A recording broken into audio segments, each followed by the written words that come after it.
The Picture of Dorian Gray by Oscar Wilde. Chapter 16. A cold rain began to fall, and the blurred street lamps looked ghastly in the dripping mist. The public houses were just closing, and dim men and women were clustering in broken groups round their doors. From some of the bars came the sound of horrible laughter. In others, drunkards brawled and screamed. Lying back in the hansom, with his hat pulled over his forehead, Dorian Gray watched with listless eyes the sordid shame of the great city, and now and then he repeated to himself the words that Lord Henry had said to him on the first day they had met. To cure the soul by means of the senses, and the senses by means of the soul. Yes, that was the secret. He had often tried it, and would try it again now. There were opium dens where one could buy oblivion, dens of horror where the memory of old sins could be destroyed by the madness of sins that were new. The moon hung low in the sky like a yellow skull. From time to time, a huge misshapen cloud stretched a long arm across and hid it. The gas lamps grew fewer, and the streets more narrow and gloomy. Once the man lost his way and had to drive back half a mile. A steam rose from the horse as it splashed up the puddles. The side windows of the hansom were clogged with the gray flannel mist. To cure the soul by means of the senses, and the senses by means of the soul.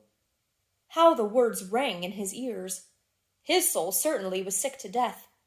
Was it true that the senses could cure it? Innocent blood had been spilled. What could atone for that? Ah, for that there was no atonement. But though forgiveness was impossible, forgetfulness was possible still, and he was determined to forget, to stamp the thing out, to crush it, as one would crush the adder that had stung one. Indeed, what right had Basil to have spoken to him as he had done? Who had made him a judge over others?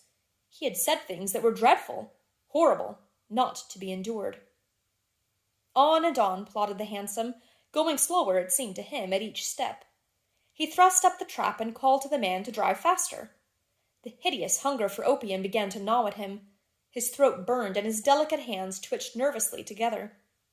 He struck at the horse madly with his stick. The driver laughed and whipped up. He laughed in answer, and the man was silent. The way seemed interminable, and the streets like the black web of some sprawling spider. The monotony became unbearable, and as the mist thickened, he felt afraid. Then they passed by lonely brick-fields. The fog was lighter here, and he could see the strange bottle-shaped kilns with their orange fan-like tongues of fire. A dog barked as they went by, and far away in the darkness some wandering seagull screamed. The horse stumbled in a rut, then swerved aside and broke into a gallop. After some time they left the clay road and rattled again over rough paven streets. Most of the windows were dark, but now and then fantastic shadows were silhouetted against some lamplit blind. He watched them curiously. They moved like monstrous marionettes and made gestures like live things. He hated them. A dull rage was in his heart. As they turned a corner, a woman yelled something at them from an open door, and two men ran after the hansom for about 100 yards. The driver beat at them with his whip. It is said that passion makes one think in a circle. Certainly, with hideous iteration, the bitten lips of Dorian Gray shaped and reshaped those subtle words that dealt with soul and sense, till he had found in them the full expression, as it were, of his mood, and justified by intellectual approval, passions that without such justification would still have dominated his temper. From cell to cell of his brain crept the one thought, and the wild desire to live, most terrible of all men's appetites, quickened into force each trembling nerve and fibre. Ugliness that had once been hateful to him because it made things real became dear to him now for that very reason. Ugliness was the one reality. The coarse brawl, the loathsome den, the crude violence of disordered life, the very vileness of thief and outcast were more vivid, in their intense actuality of impression, than all the gracious shapes of art, the dreamy shadows of song. They were what he needed for forgetfulness. In 3 days, he would be free. Suddenly, the man drew up with a jerk at the top of a dark lane. Over the low roofs and jagged chimney stacks of the houses rose the black masts of ships. Wreaths of white mist clung like ghostly sails to the yards. "Somewhere about here, sir, ain't it?" he asked huskily through the trap. Dorian started and peered round. "This will do," he answered, and having got out hastily and given the driver the extra fare he had promised him, he walked quickly in the direction of the quay. Here and there a lantern gleamed at the stern of some huge merchantman. The light shook and splintered in the puddles. A red glare came from an outward-bound steamer that was coaling. The slimy pavement looked like a wet mackintosh. He hurried on towards the left, glancing back now and then to see if he was being followed. In about 7 or 8 minutes he reached a small shabby house that was wedged in between two gaunt factories. In one of the top windows stood a lamp. He stopped and gave a peculiar knock. After a little time he heard steps in the passage and the chain being unhooked. The door opened quietly, and he went in without saying a word to the squat, misshapen figure that flattened itself into the shadow as he passed. At the end of the hall hung a tattered green curtain that swayed and shook in the gusty wind which had followed him in from the street. He dragged it aside and entered a long, low room which looked as if it had once been a third-rate dancing saloon. Shrill, flaring gas jets, dulled and distorted in the fly-blown mirrors that faced them, were ranged round the walls. Greasy reflectors of ribbed tin backed them, making quivering discs of light. The floor was covered with ochre-colored sawdust, trampled here and there into mud, and stained with dark rings of spilled liquor. Some Malays were crouching by a little charcoal stove, playing with bone counters and showing their white teeth as they chattered.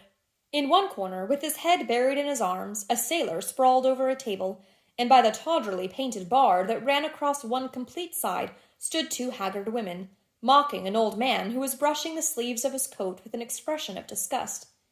"He thinks he's got red ants on him," laughed one of them as Dorian passed by. The man looked at her in terror and began to whimper. At the end of the room there was a little staircase leading to a darkened chamber. As Dorian hurried up its 3 rickety steps, the heavy odor of opium met him. He heaved a deep breath, and his nostrils quivered with pleasure. When he entered, a young man with smooth yellow hair, who was bending over a lamp lighting a long, thin pipe, looked up at him and nodded in a hesitating manner. "You here, Adrian?" muttered Dorian. "Where else should I be?" he answered listlessly. "None of the chaps will speak to me now." "I thought you had left England." "Darlington is not going to do anything. My brother paid the bill at last. George doesn't speak to me either. I don't care," he added with a sigh. "As long as one has this stuff, one doesn't want friends. I think I have had too many friends." Dorian winced and looked round at the grotesque things that lay in such fantastic postures on the ragged mattresses. The twisted limbs, the gaping mouths, the staring, lustreless eyes fascinated him. He knew in what strange heavens they were suffering, and what dull hells were teaching them the secret of some new joy. They were better off than he was. He was prisoned in thought. Memory, like a horrible malady, was eating his soul away. From time to time he seemed to see the eyes of Basil Hallward looking at him. Yet he felt he could not stay. The presence of Adrian Singleton troubled him. He wanted to be where no one would know who he was. He wanted to escape from himself. "I'm going on to the other place," he said after a pause. "On the wharf?" "Yes." "That mad cat is sure to be there. They won't have her in this place now." Dorian shrugged his shoulders. "I'm sick of women who love one. Women who hate one are much more interesting. Besides, the stuff is better." "Much the same." "I like it better. Come and have something to drink. I must have something." "I don't want anything," murmured the young man. "Never mind." Adrian Singleton rose up wearily and followed Dorian to the bar. A half-caste in a ragged turban and a shabby ulster grinned a hideous greeting as he thrust a bottle of brandy and 2 tumblers in front of them. The women sidled up and began to chatter. Dorian turned his back on them and said something in a low voice to Adrian Singleton. A crooked smile, like a Malay crease, writhed across the face of one of the women. "We are very proud tonight," she sneered. "For God's sake, don't talk to me," cried Dorian, stamping his feet on the ground. "What do you want? Money? Here it is. Don't ever talk to me again." 2 red sparks flashed for a moment in the woman's sodden eyes, then flickered out and left them dull and glazed. She tossed her head and raked the coins off the counter with greedy fingers. Her companion watched her enviously. "It's no use," sighed Adrian Singleton. "I don't care to go back. What does it matter? I'm quite happy here." "You will write to me if you want anything, won't you?" said Dorian after a pause. "Perhaps." "Good night, then." "Good night," answered the young man, passing up the steps and wiping his parched mouth with a handkerchief. Dorian walked to the door with a look of pain in his face. As he drew the curtain aside, a hideous laugh broke from the painted lips of the woman who had taken his money. "There goes the devil's bargain," she hiccoughed in a hoarse voice. "Curse you," he answered. "Don't call me that." She snapped her fingers. "Prince Charming is what you like to be called, ain't it?" she yelled after him. The drowsy sailor leaped to his feet as she spoke and looked wildly round. The sound of the shutting of the hall door fell on his ear. He rushed out, as if in pursuit. Dorian Gray hurried along the quay through the drizzling rain. His meeting with Adrian Singleton had strangely moved him, and he wondered if the ruin of that young life was really to be laid at his door, as Basil Hallward had said to him with such infamy of insult. He bit his lip, and for a few seconds his eyes grew sad. Yet, after all, what did it matter to him? One's days were too brief to take the burden of another's errors on one's shoulders. Each man lived his own life and paid his own price for living it. The only pity was one had to pay so often for a single fault. One had to pay over and over again, indeed. In her dealings with man, destiny never closed her accounts.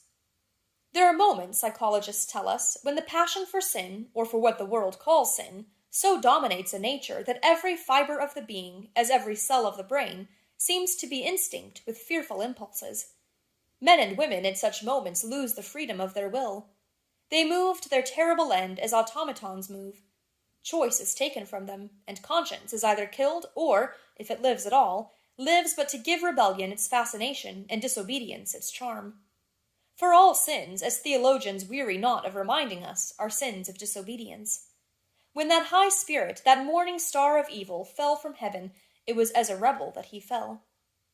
Callous, concentrated on evil, with stained mind and soul hungry for rebellion, Dorian Gray hastened on, quickening his step as he went, but as he darted aside into a dim archway that had served him often as a short-cut to the ill-famed place where he was going, he felt himself suddenly seized from behind, and before he had time to defend himself, he was thrust back against the wall with a brutal hand round his throat. He struggled madly for life, and by a terrible effort wrenched the tightening fingers away. In a second he heard the click of a revolver and saw the gleam of a polished barrel pointing straight at his head, and the dusky form of a short, thick-set man facing him. "What do you want?" he gasped. "Keep quiet," said the man. "If you stir, I shoot you." "You are mad! What have I done to you?" "You wrecked the life of Sybil Vane," was the answer, "and Sybil Vane was my sister. She killed herself, I know it. Her death is at your door. I swore I would kill you in return. For years I have sought you. I had no clue, no trace. The two people who could have described you were dead. I knew nothing of you but the pet name she used to call you. I heard it tonight by chance. Make your peace with God, for tonight you are going to die." Dorian Gray grew sick with fear. "I never knew her," he stammered. "I never heard of her. You are mad." "You had better confess your sin, for as sure as I am James Vane, you are going to die." There was a horrible moment. Dorian did not know what to say or do. "Down on your knees," growled the man. "I give you 1 minute to make your peace. No more. I go on board tonight for India, and I must do my job first. 1 minute. That's all." Dorian's arms fell to his side. Paralyzed with terror, he did not know what to do. Suddenly a wild hope flashed across his brain. "Stop," he cried. "How long ago is it since your sister died? Quick, tell me." 18 years, said the man. "Why do you ask me? What do years matter?" 18 years, laughed Dorian Gray, with a touch of triumph in his voice. 18 years? Set me under the lamp, and look at my face." James Vane hesitated for a moment, not understanding what was meant. Then he seized Dorian Gray and dragged him from the archway. Dim and wavering as was the wind-blown light, yet it served to show him the hideous error, as it seemed, into which he had fallen, for the face of the man he had sought to kill had all the bloom of boyhood, all the unstained purity of youth. He seemed little more than a lad of 20 summers, hardly older, if older indeed at all, than his sister had been when they had parted so many years ago. It was obvious that this was not the man who had destroyed her life. He loosened his hold and reeled back. My God, he cried, and I would have murdered you." Dorian Gray drew a long breath. "You have been on the brink of committing a terrible crime, my man," he said, looking at him sternly. "Let this be a warning to you not to take vengeance into your own hands." "Forgive me, sir," muttered James Vane. "I was deceived. A chance word I heard in that damned den set me on the wrong track." "You had better go home and put that pistol away, or you may get into trouble," said Dorian, turning on his heel and going slowly down the street. James Vane stood on the pavement in horror. He was trembling from head to foot. After a little while, a black shadow that had been creeping along the dripping wall moved out into the light, and came close to him with stealthy footsteps. He felt a hand laid on his arm, and looked round with a start. It was one of the women who had been drinking at the bar. "Why didn't you kill him?" she hissed out, putting a haggard face quite close to his. "I knew you were following him when you rushed out from Daly's. You fool! You should have killed him. He has lots of money, and he's as bad as bad." "He is not the man I am looking for," he answered, "and I want no man's money. I want a man's life. The man whose life I want must be nearly 40 now. This one is little more than a boy. Thank God I have not got his blood upon my hands." The woman gave a bitter laugh. "Little more than a boy," she sneered. "Why, man, it's nigh on 18 years since Prince Charming made me what I am." "You lie," cried James Vane. She raised her hand up to heaven. "Before God, I am telling the truth," she cried. "Before God? Strike me dumb if it ain't so. He is the worst one that comes here. They say he has sold himself to the devil for a pretty face. It's nigh on 18 years since I met him. He hasn't changed much since then. I have, though," she added with a sickly leer. "You swear this?" "I swear it," came in hoarse echo from her flat mouth. "But don't give me away to him," she whined. "I'm afraid of him. Let me have some money for my night's lodging." He broke from her with an oath, and rushed to the corner of the street, but Dorian Gray had disappeared. When he looked back, the woman had vanished also.